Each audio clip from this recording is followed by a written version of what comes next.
আজকে বন্ধু আমি তোমাকে দারিদ্র এক গ্রামের কথা বলবো, যেখানে বিদ্যুৎ না থাকার কারণে কত বড় সমস্যা হয়েছিল।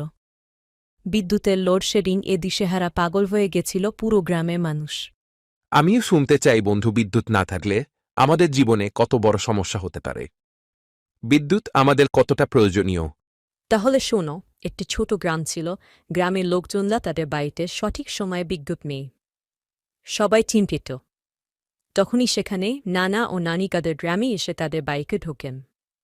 সেই গ্রামের সকল মানুষের মুখে আলোকিত হাসি দেখা যায়। তখনই একটি ছেলে বলছে, তাহলে নানা কিভাবে আমরা এই বিদ্যুতের লোডশেডিং এর মোকাবেলা করে সমস্যার সমাধান করব? হ্যাঁ, এটা ঠিক। বিদ্যুৎ লোডশেডিং হওয়ার কারণে আমাদের নানা সমস্যা হচ্ছে। এখন যে প্রচুর গরম পড়ছে, তাতে মানুষ পাগল হয়ে যাচ্ছে।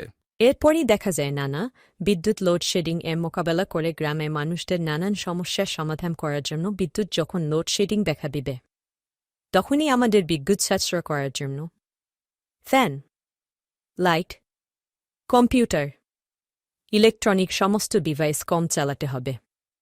প্রয়োজনের বেশি চালানো যাবে না। এভাবে বিদ্যুৎ সাশ্রয় করে বলেন নানা।